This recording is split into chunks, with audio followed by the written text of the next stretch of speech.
Ang kwento ni Tomby. Ang kwentong ito ay hango sa totoong buhay. Mula ito sa isa nating tagapakinig. Karanasan ito ni Ben. Walang eksaktong taon. Probinsya ng Cagayan. Isagani, pasensya na talaga kung dito kami sa bahay mo makikisiksik. Wala kasing ibang mapuntahan eh. Marami namang paupahang kwarto pero wala naman akong sapat na pambayad. Hirap na nga rin akong pakainin yung dalawa kong anak eh. Wika ng nanay ni Ana, na kapatid ni Isagani. Kasalukuyang nagsasalo sa pagkainan ang mga ito. Kadadating lamang ni Lara, kasama ang dalawang anak sa tahanan ng kapatid. Natanggal sa pinagtatrabahuhang pabrika, kaya wala ng pantustos at pambayad sa inuupahang bahay. Sa hirap ng buhay, napilitan itong umuwi ng probinsya. Nasan ba kasi yung lalaki mo?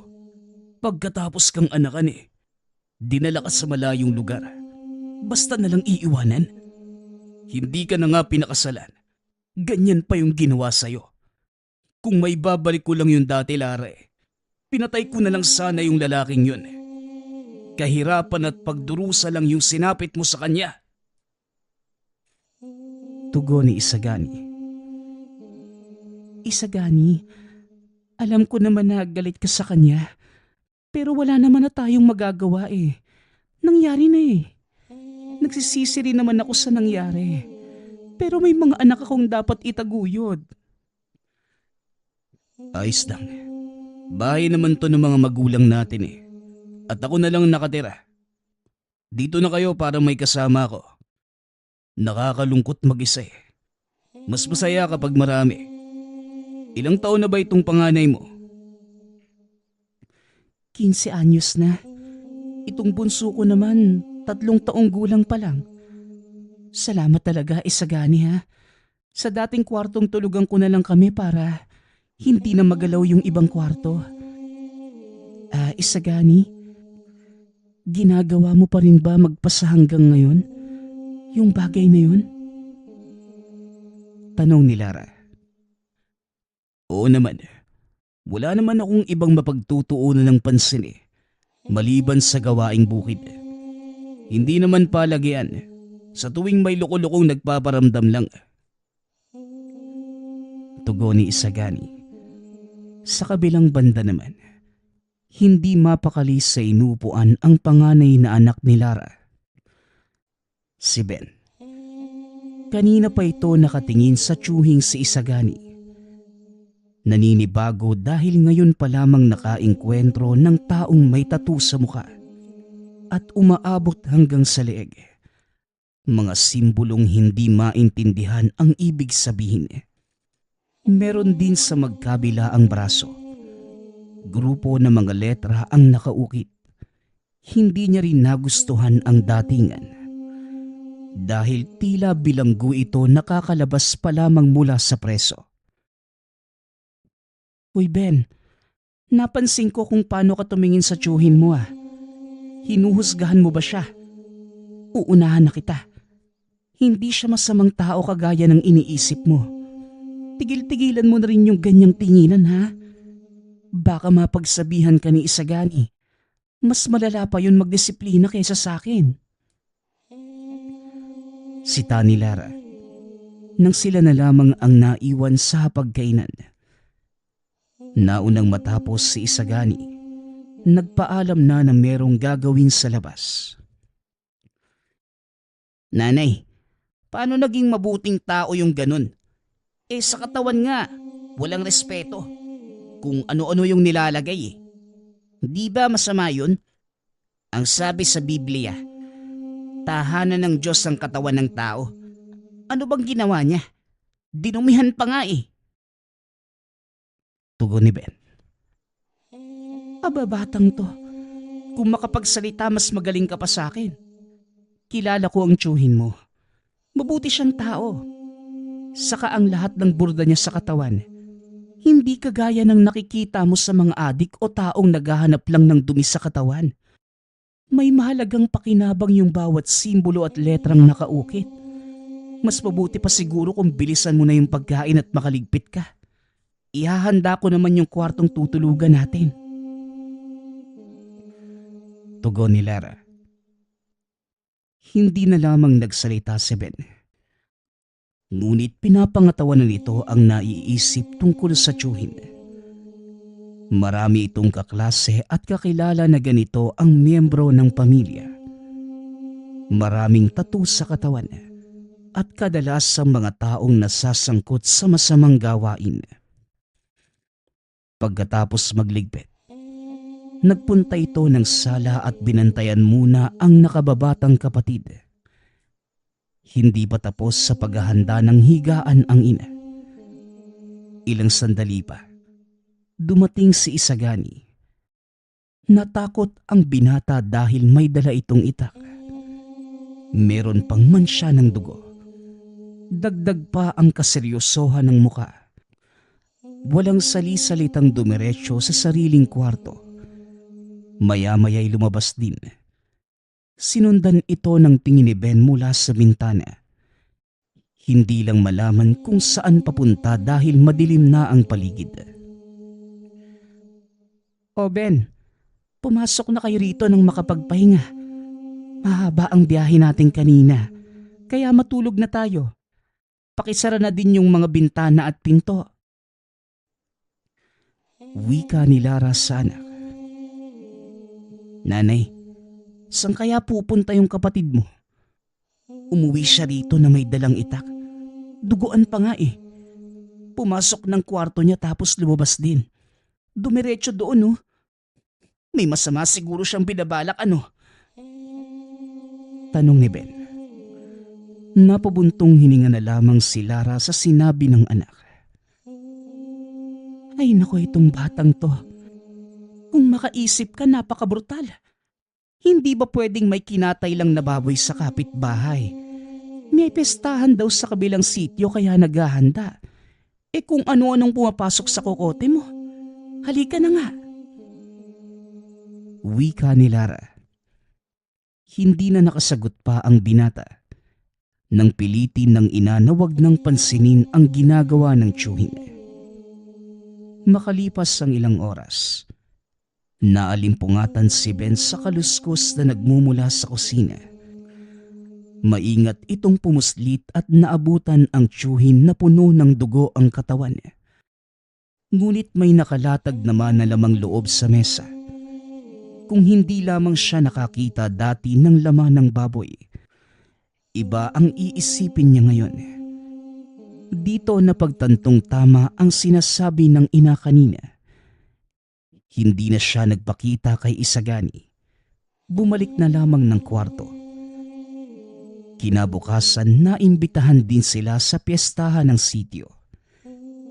Nakaugalian na maghahanda ang bawat tahanan sa ganitong okasyon at pakakainin ang bawat bisitang darating. Kilala man o hindi. Naging masaya ang takbo nung una. Ngunit habang tumatagal, dali-dali silang pinauwi ni Isagani. Lara, iuwi mo na ang mga bata sa bahay. Doon na rin muna kayo. Tama na ang pagkain at baka mamaya iba yung malunok nyo. Wika ni Isagani nang makalapit. Kagad namang binaba ni Lara ang bitbit na plato. Hindi pa nangangalahati. Ngunit inilagay kagad sa tabi. Pati ang pagkain ni Ben na ikinainis ng binata. Ano ba yan? Kakasimula lang kumain ng tao eh. Ano po bang problema ni Tiyo Isagani? Tanong ni Ben. Binabaybay na nila ang daan pauwi sa puntong yan. Marami pa silang nakasalubong na makikipesta rin. Alam mo Ben, ang dami mo talagang sinasabi. Kapag sinabi ng tiyuhin mo na umuwi, uuwi tayo. Walang kukontra. Para din ito sa kaligtasan natin. Bilisan mo na yung paglalakad. Sa bahay na lang tayo kakain. May tira pa namang kape at tinapa doon eh. Tugon ni Lara. Ano ba naman yan? Kung kailan makakakain na ng masarap na ulam, hindi pa matutuloy. Tapos ito, uuwi sa kape at tinapa. Nanay naman eh. Sana nagbalot man lang tayo. Wika ni Ben. Ang batang to, isa na lang masasampal ko na yung bibig mo eh. Sita ni Lara. Hindi na lamang nagpumilit ang binata. Kahit gustong gusto pang manatili sa piyesta. Wala ring magagawa dahil walang kasama at walang kilala doon. Pagkarating sa tahanan, dumiretso sa kwarto at nagtampo. Hinayaan naman siya ng ina. Labis na pagkaburyo ang naramdaman ng mga sumunod na oras. Walang ibang magawa kundi umupo at humiga. Wala naman masyadong gawain sa bahay ng tiyuhin dahil ito na mismo ang kumikilos. Pagkagising nila kanina, tapos na ang lahat pati ang pagwawalis ng bakuran. Nang makapagpaalam sa ina, naglibot-libot sa paligid si Ben. Hindi naman lumalayo. Hanggang sa ilang metro lamang mula sa tahanan. Tanaw din siya ng ina na nasa bakuran tumatambay. Naupo ang binata sa nakatumbang puno ng niyog. Pinapanood ang mga saranggolang nagsisilaparan sa kahanginan. Hindi nagtagal. Napalingon ng may nagtanong. Isang allen na pupunta rin sa piyestahan. Iho, narinig ko na may salo-salo raw dito banda. Meron nga ba? Nagugutom na kasi ako kakalakad. Kaya magbabaka sakaling makakain. Nasan ba yung handaan? Tanong ng ale. Unang napansin ni Ben ang malalagkit na titig ng ale. Ilang beses din niyang pinigil ang hininga dahil sa naaamoy na pag-alingasaw. Hindi malaman kung saan galing ang matinding baho. Takip ilong niyang sinagot ang matanda. Dumiretso lang po kayo sa daang yan. Sa dulo po may kabahayan. Maraming tao. Doon po may handaan. Wika ni Ben. Sabay turo ng direksyon. Ganon ba iho? Maraming salamat ha. Ikaw ba? Hindi ka ba nagugutom? Baka gusto mong sumama sa akin. Makikain tayo doon. Pag-aya ng matanda. Nagdadalawang isip si Ben. Napatras pa ito nang tinangkang lumapit ng matanda. Nilitian lamang niya ito at saka tinalikuran. Naging mabilis ang mga hakbang nang mapansing nakatingin pa rin. Nakakatakot naman yung matandang yun. Kinilabutan ako dun ah. Tinginan pa lang niya. Alam kong meron ng masamang binabalak eh. Wika ni Ben pagkarating sa tahanan. Napano ka ba, Ben?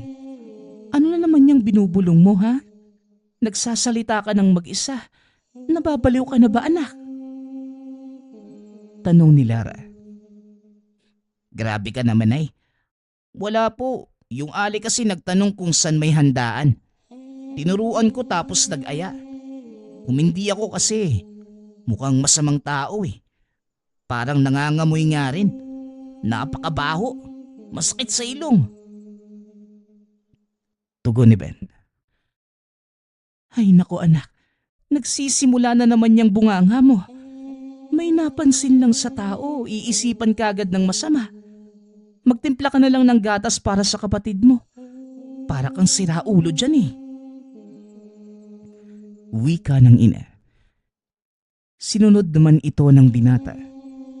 Gusto ring maibaling sa ibang gawain ang atensyon.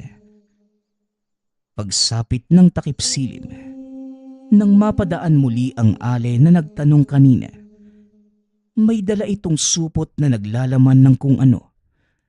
Tumutulo pa ang malalagkit na likido. Huminto ito sa hindi kalayuan. Lumingon sa tahanan. Dali-dali namang isinara ng binata ang bintana kung saan siya nakasilip. Bago yon nakita niya kung paano ito tumingin at ngumiti. Paglipas ng ilang sandali, binuksan niya muli ang bintana sa pag-aakalang umalis na. Ngunit laking gulat nang naroon pa. Nakangiti ng nakakaloko habang kumakaway. Naibaling din ang pansin sa nakababatang kapatid na bigla na lamang umiyak. Hoy Ben, inaway mo na naman ba yung kapatid mo? Ikaw talagang bata ka. Sabing bantayan mo, pinapaiyak. Palit nga tayo. Ikaw ang magluto sa kusina at ako ang mag-aasikaso. Wika ni Lara. Sumunod naman si Ben ngunit hindi maalis sa isipan ang matanda. Panay ang kanyang pagsilip dito. Hindi umaalis sa paglipas ng mga sandali. Saka lamang lumakad nang makitang paparating na si Isagani. Dumiretso ang tiyuhin sa kinatatayuan kanina ng ale. Sinuri ang buong paligid matapos makaamoy ng umaalingasaw na samyo. Dahil wala nang naabutan, pumasok na lamang ito ng tahanan. Nagtaka naman ang binata sa kilos niyang ito. Lara, may tao bang nakamasid sa bahay kanina? May napansin kasi ako sa hangin Kaso wala akong naabutan May nakita ka ba? Ang anak mo, huwag mong pakainin dahil hindi siya gutom. May gumagambala sa bata. Sandali lang ha. Dito lang kayo. Wika ni Isagani. Dali-dali itong lumabas upang suriin muli ang paligid. Dito na nakaramdam ng takot si Lara. Maging ang anak na si Ben. Parehong hindi makakilos sa kinatatayuan. Nadala ang mga ito sa pananalita ni Isagani. At sa galawan nitong nagsasabing may ibang nilalang. Hinintay nilang makabalik ang tiyuhin. Mas lalong nangamba nang marinig ang sinabi nito. Wala akong naabutan pero sigurado ko na merong dumaang aswang. Wala ba talaga kayong napansin kanina? Tao, bata, matanda, kahit anino o anumang hubog na kahinahinala. Tanong ni Isagani. Wala naman. Tutok kasi ako sa bata Kaya hindi ko na napapansin yung mga bagay-bagay sa paligid. Bihira lang may dumaan dito sa malapit kasi nasa kabila naman ng daan. Hindi ba? Depende na lang kung sasadya. Tugon ni Lara. Napaiwas ng tingin si Ben ng balingan ng pansin ni Isagani. Naiintindihan ng tiyuhin ang kilos niya, kaya hindi nagdalawang isip na magtanong. Ikaw iho, halata sa galaw mo na may nakita ka Sabihin mo para mapagbayad natin sa ginawa sa bata. Kung natagalan ako sa pag-uwi, malamang hindi lang yan ang aabuti ng kapatid mo. Pwede niyang ikamatay yung anumang gagawin ng aswang. Wika ni Isagani. At dahil sa sinabi nito, mas lalong nadagdagan ang takot ni Ben. Wala sa sariling nagsabi ng totoo. Kanina tiyo, habang nakaupo ko doon sa nyogan, may dumaang ale. Nagtatanong kung saan yung handaan. Sinagot ko naman. Tapos kanina lang dumaan ulit. Huminto siya. Sabay titig dito sa bahay. Hindi ko alam kung ano yung ginagawa niya Hindi ako makatingin ng matagal dahil Nakakatakot yung itsura niya. Pagsasalaysay ni Ben. May nakita ka naman pala anak. Ang tagal mo namang sumagot. Itong batang to. Isagani, huwag mo namang pabayaan yung pamangkin mo. Umiiyak pa rin. Ano nang gagawin ko? Ayaw tumahan. Wika ni Lara. Dali-daling kinarga ni Isagani ang bata. Inusala ng dasal. Ginuhita ng hugis krus ang noo gamit ang daliri at saka hinipan. Hindi nagtagal tumahan din ng paslit. Lara, ipasuot mo na lang to sa bata pansamantala. Hindi ko hahayaang makalapit muli ang aswang na yun dito. Hahanapin ko siya at pagbabayarin. Wika ni Isagani sabay abot ng pangontra. Sa kabilang banda naman, hindi maiwasan ni Ben na mamangha sa ginawang kilos ng tiyuhin. Sa simpleng salita lamang at sa tanda ng krus sa noo, napatahan niya ang kapatid. Unti-unting nabuhay ang kuryosidad tungkol dito. Kaya nang sumunod na oras, walang ibang ginawa kung hindi magmanman. Makaraan ng ilang sandali, napansin ni Ben ang paghahanda ng tiyuhin. Nagsukbit ng itak sa tagiliran. Nag-usal ng dasal habang naglalakad.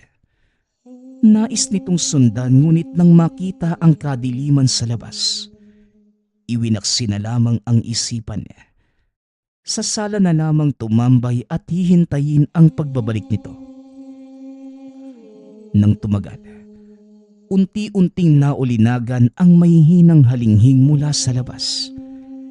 Hinayaan lamang noong una sa pag-aakalang lilipas.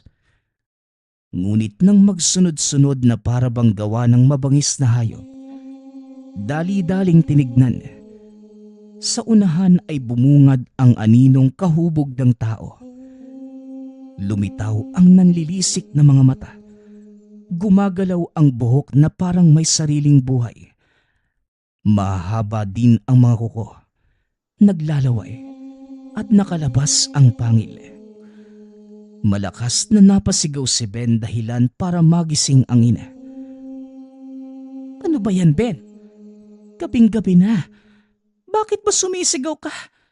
Ikaw talagang ba? Hindi na naituloy ni Lara ang sasabihin. Nang makita ang aswang, gumagapang na ito sa damuhan palapit sa tahanan. Dali-daling isinara ang bintana na sinisilipan ni Ben. Pagkatapos ay kumuha ng patalim. Nasa na kaya si Isagani sa mga sandaling to? Nandito na yung aswang eh. Ben, hawakan mo maigi ang kapatid mo. Huwag na huwag mong bibitawan ha. Wika ni Lara. Nagulat ang dalawa nang may kumaluskos sa bubong. Sunod na namalayan ang presensya ng aswang doon. Kinakalmot ng kinakalmot ang tagpi-tagping yero hanggang sa mabutasan. Kagad namang itinuon ni Lara ang itak sa nakasilip na nilalang. Sige, pumasok ka rito. Tatadtarin kita ng pinong-pino. Walang hiya ka. Sinasamantala mo yung pagkakataon na wala yung kapatid ko rito sa bahay. Huwag kang pakampante. Marunong din akong lumaban kaya subukan mo nang magkaalaman tayo. Sigaw ni Lara. Ngunit sa kabila nun, nanginginig ang buong katawan nito. Napansin ng nilalang ang takot, kaya hindi ito nagpasindak. Sa halip ay mas lalo silang pinaglaruan. Palipat-lipat ito ng pwesto, basta na lamang lumilitaw sa butas ng bubong, sa silong, at sa mga bintana. Napayakap na lamang ang ina sa mga anak, nang hindi na makayanan ang nararamdaman. Sumiksik sa sulok at napadasal na lamang. Kagad namang dininig ng langit dahil makalipas ang ilang sandali. Dumating si Isagani. Diretsong sinugod ang aswang na kasalukuyang tinatrabaho ang pagbutas ng bubong. Abala ito sa ginagawa, kaya hindi napansin ang paglapit. Tinaga niya ito at itinulak pababa. Bumagsak ang nilalang, ngunit dali-dali namang tumayo. Lara, ayos lang ba kayo ng mga pamangking ko? May sinadya lang ako sa kabilang lugar Sinamantala naman ng animal na to ang pagkakataon. Malas mo lang, dahil hindi natuloy yung lakad namin ng kumpare ko. Sinadya yata ng kapalaran para maabutan kita. Isa kang halimaw. Ang lakas ng loob mong mambiktima. At pamilya ko pa. Wika ni Isagani. Masama ang tinginan nila ng aswang. Umaangil ito. Iniinda ang natamong sugat. Hindi malalim ngunit matindi ang epekto. Sumugod si Isagani. Inunahan ang halimaw. Sinalubong naman siya ng pag-atake.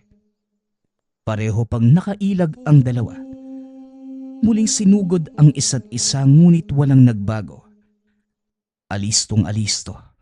Mabilis silang nakakaiwas sa pag-atake ng bawat isa. Aba, matanda ka na pero marunong ka pa rin sa labanan Wala talagang kupas ang lakas. Gagaya ng pagkahalimaw nyo.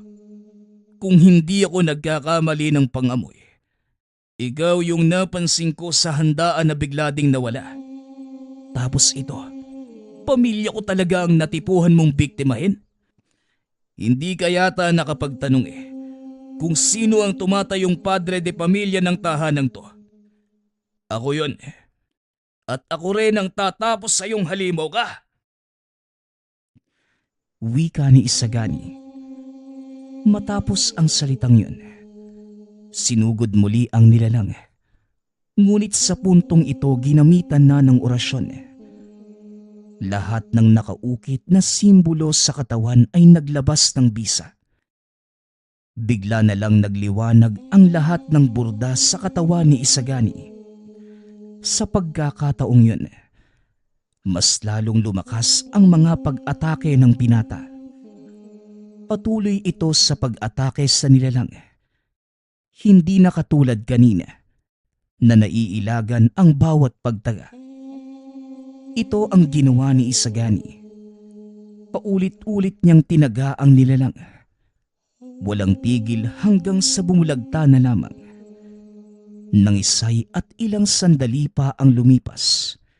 Binawian ng buhay. Malalim na hininga ang nahugot ni Isagani pagkatapos. Dinampot ang itak at saka itinarak sa dibdib ng aswang.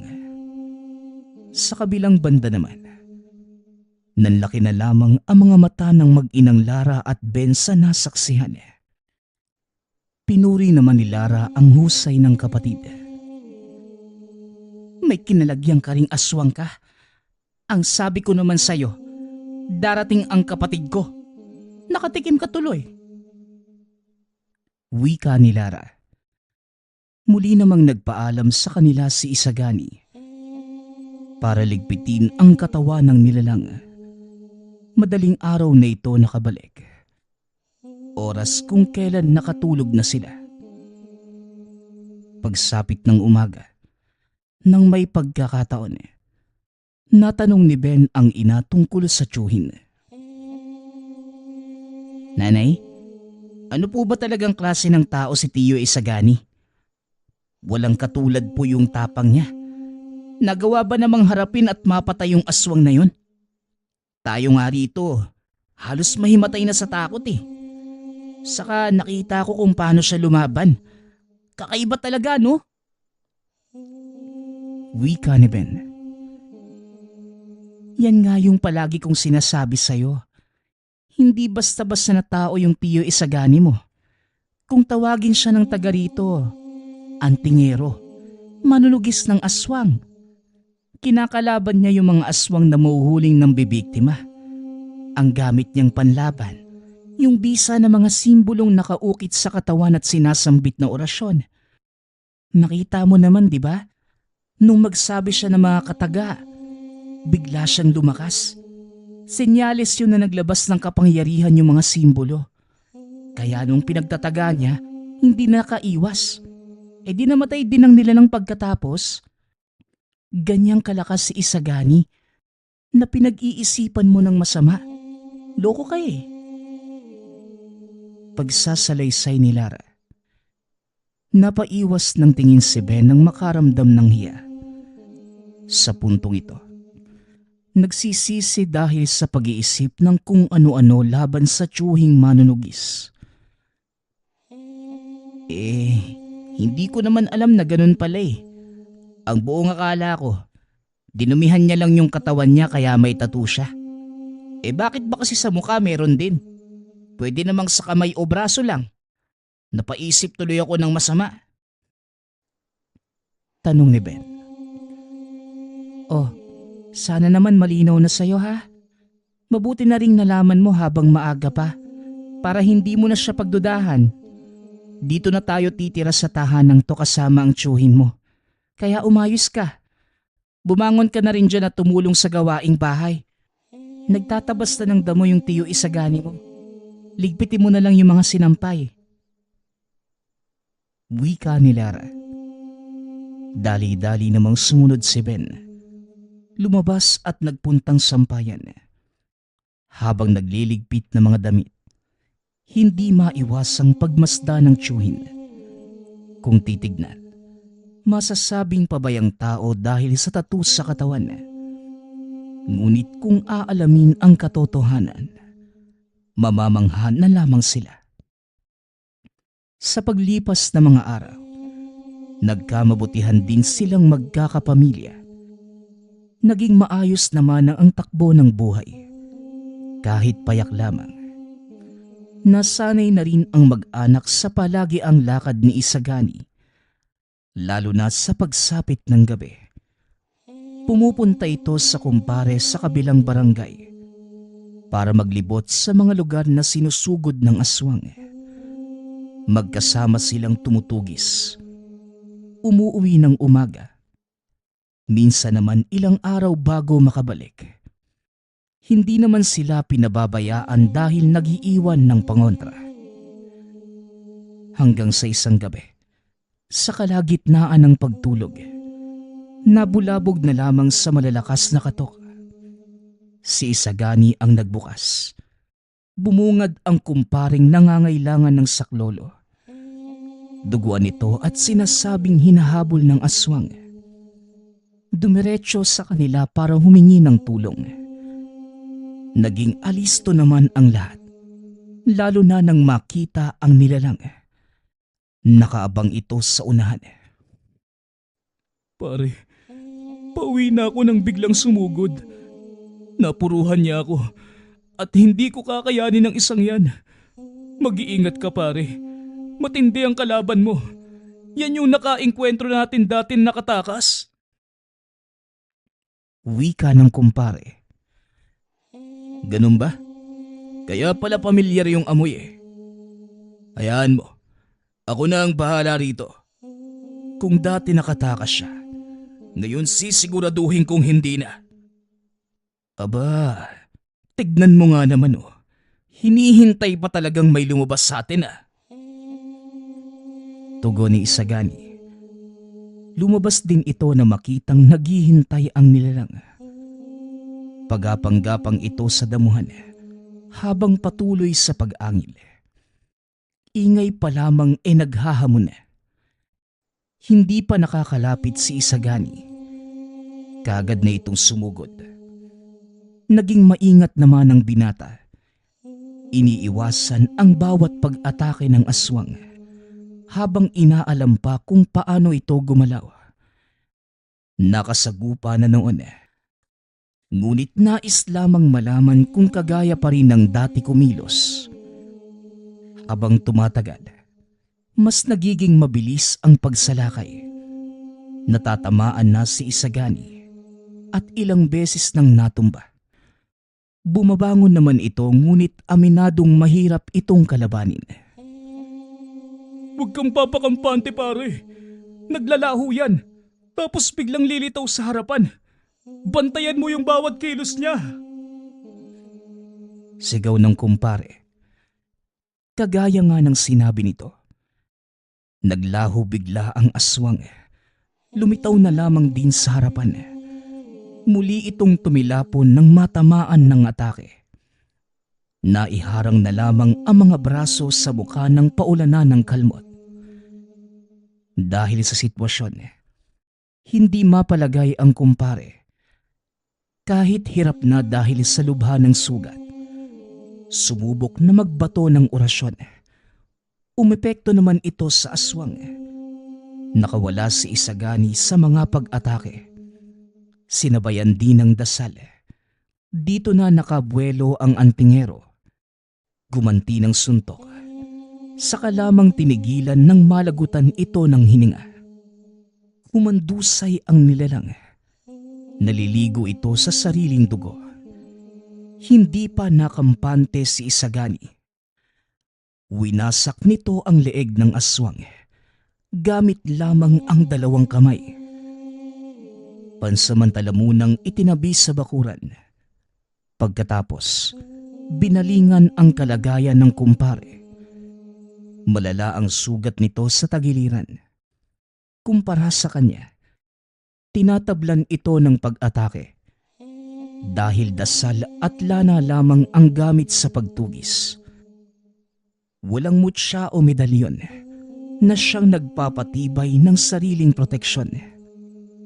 Marunong namang manggamot si Isagani, kaya't dali-daling naagapan. Pagkatapos, ibinalik ang atensyon sa bangkay ng pinuksang nilalang. Inilagay niya ito sa sako. Hindi la papunta sa masukal na bahagi ng kagubatan. At nang makahanap ng pwesto, sinimulan ang pagsunog. Habang pinapanood na ang pagkain ng apoy sa katawan, sinasabayan niya ito ng orasyon. Ilang oras din ang ginugol bago naging abo ang laman. At bago umuwi, siniguradong walang maiiwang bakas na posibleng magdulot ng takot sa kung sinong makakita. Inilibing ng mabuti ang mga buto na hindi kinayang durugin ng apoy. Pasensya ka na sa biglaan kong pagpunta rito pare ha. Naninigurado na ako kasi alam kong wala kang laban na aatrasan kapag aswang na ang pag-uusapan. Mabuti sa pagkakataong to. Napuksa na talaga yung nilalang na yan. Dati, kamuntikan pa tayong mapuruhan eh. Ngayon nadali mo na. Napakahusay mo talaga pare. Papuri nito kay Isagani. Wala yun.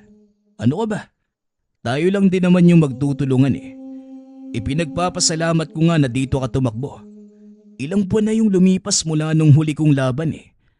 Nakakasabik din makipagpalitan ng lakas. Tugon ni Isagani. Alam mo, ibang klase ka talaga pare. Kung sana katulad mo ko, malamang nalabanan ko yung kahit papano. Kaso, wala talaga sa kalingkingan mo yung husay ko eh. No ka ba pare? Masyado mong minamaliit yung kakayahan mo. Balay natin.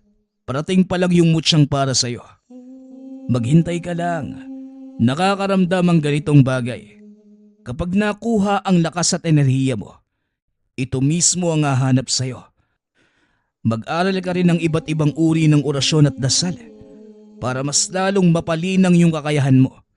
Kailangan natin to kasi habang tumatagal, mas lumalakas ng lumalakas yung mga kalaban. Tama ka dyan pare. Pero iba ka pa rin talaga eh. Kakaiba yung kakayahan at lakas mo. Kahanga-hanga. Ay nako, huwag mo na ako masyadong puriin. Baka lumaki yung ulo ko niyan. Natatawang wika ni Isagani. Nagtawanan na lamang ang dalawa. Habang nagpatuloy sa pag-uusap ang mga ito, natutuwa ring nakikinig si Ben. Hindi inaasahang may kakulitan din pala ang tiyuhin. Pagiging matapang at seryoso lamang ang nakikita niya rito nung una. Sa pagdaan pa ng mga araw, nakabisado ni Ben ang ugali ng tiyuhin. Dito lamang din napagtanto na magaan itong kasama kahit hindi palatawa. Protektado din sila sa anumang kapahamakan, sa mga tao man o sa mga nagpaparamdam na aswang. Madalas niyang nakakausap at mas lalong lumalim ang relasyon bilang magtiyuhin. Kung minsan pa, pinakikilala ang mga bagay-bagay sa ilalim ng lihim na karunungan. May natututunan at nakikilala ang iba't ibang uri ng nilalang base sa amoy at presensya. Unti-unti na rin itong nagka-interes kaya sa tuwing magdarasal si Isagani, inaabangan, pinagmamasdan at kinakabisado ito ng binata. Habang hinihintay ang pasukan sa eskwela, pag-aaral ng lihim na karunungan ang inatupag ni Ben. Matyaga naman sa pagturo ang tiyuhin. Natutunan din ang iilang galaw kapag aswang ang kaharap. Hindi nagtagal, marunong na rin ito sa iilang dasal. Kung minsan, sumasama na ito kay Isagani sa panunugis. Hindi naman siya pinabayaan ng tiyuhin. Pinoprotektahan pa rin habang nahati ang atensyon sa pakikipaglaban sa nilalang. Sa paglipas ng ilang taon na pagsasanay, naging malawak din ang kaalaman ni Ben. Nasubukan na ring makapuksa ng nilalang. Kung dati, hinuhusgahan niya lamang ang tiyuhin dahil sa panlabas nitong anyo. Ngayon, katuwang na siya nito sa panunugis. Ang susunod nating kwento ay mula sa isa nating tagapakinig.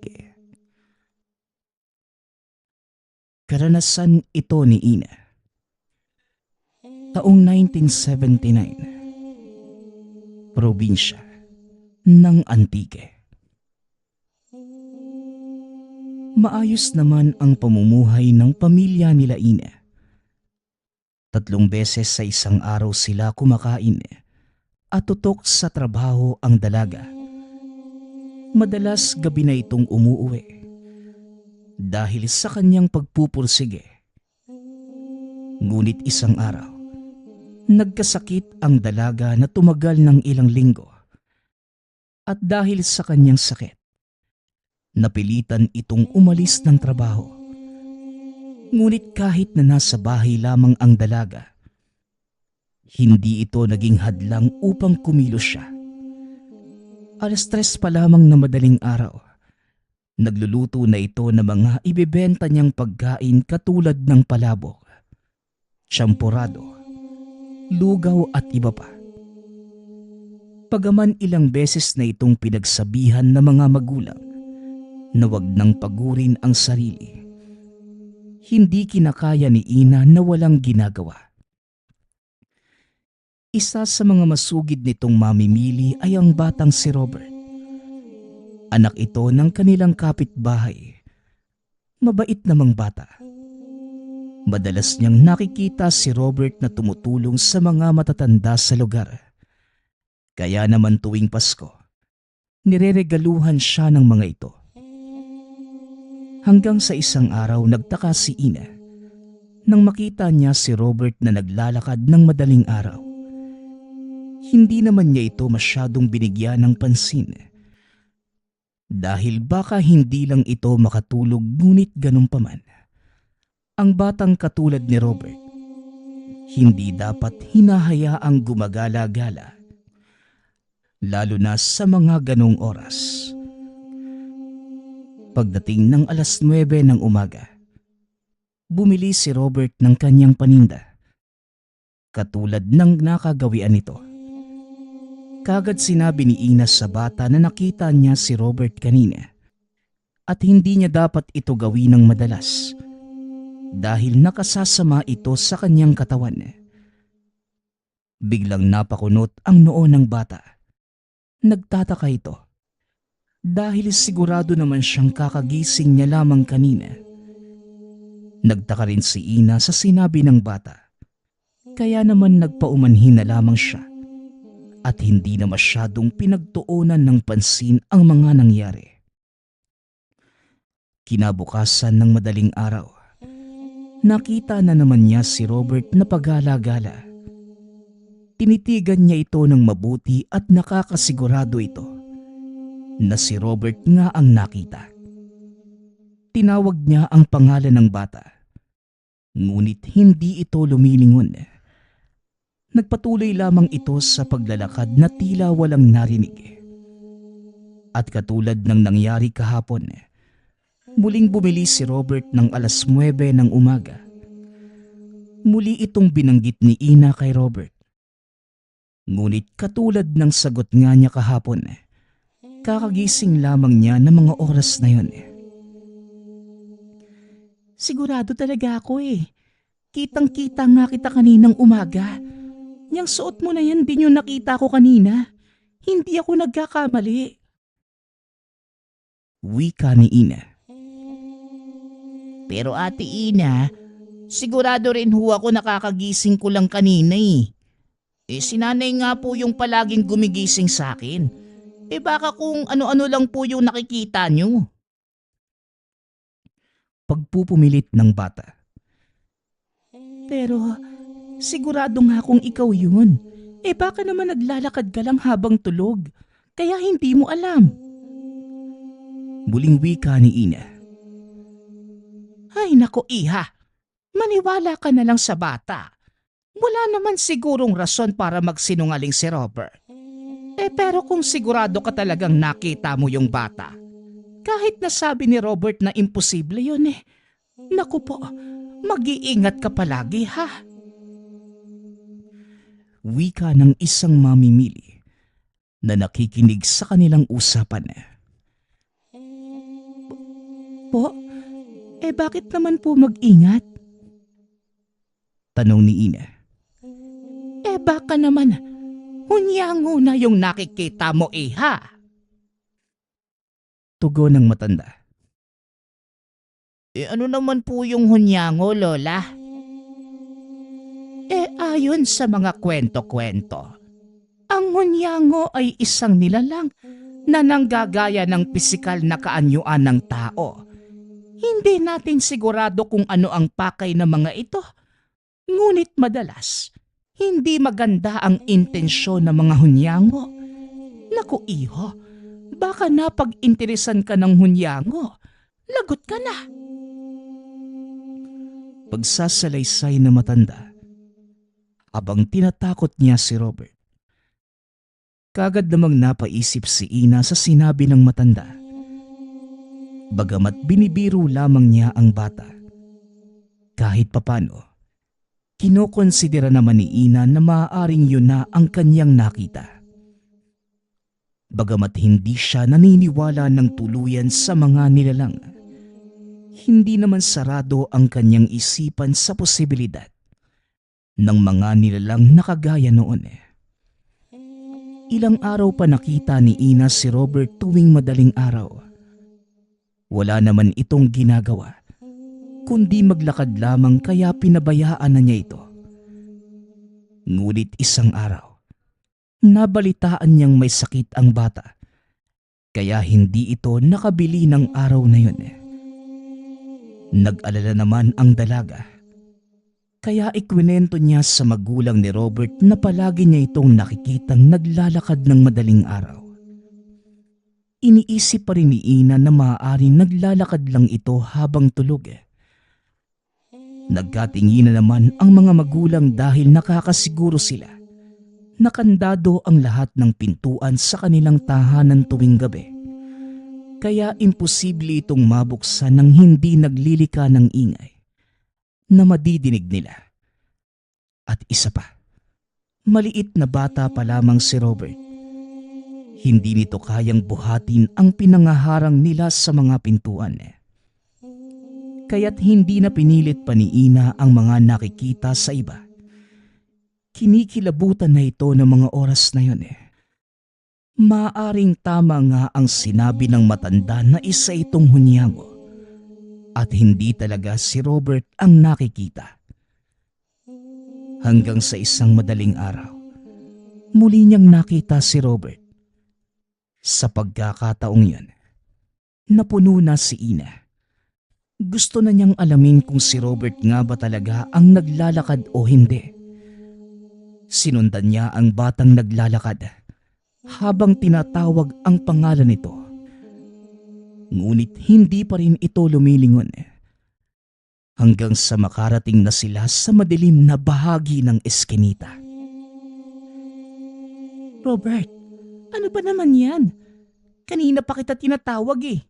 Hindi maganda sa bata na nagpupuyat at gumagala sa gabi. Tara na, iuuwi na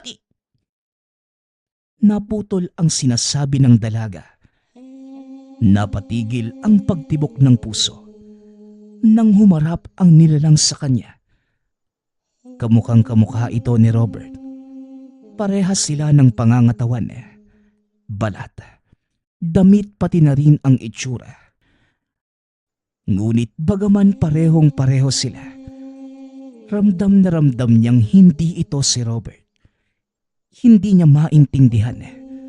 Ngunit iba na ang kutob niya ng mga oras na yon. Dahan-dahang napaatras si Ina sa bata. Ngunit hindi niya inaalis ang tingin niya roon. Dahan-dahang ngumiti ang bata. Tuloy-tuloy. Hanggang sa tila abot tenga na ang ngiti nito at tuluyang nagiging nakakatakot ang itsura ng bata.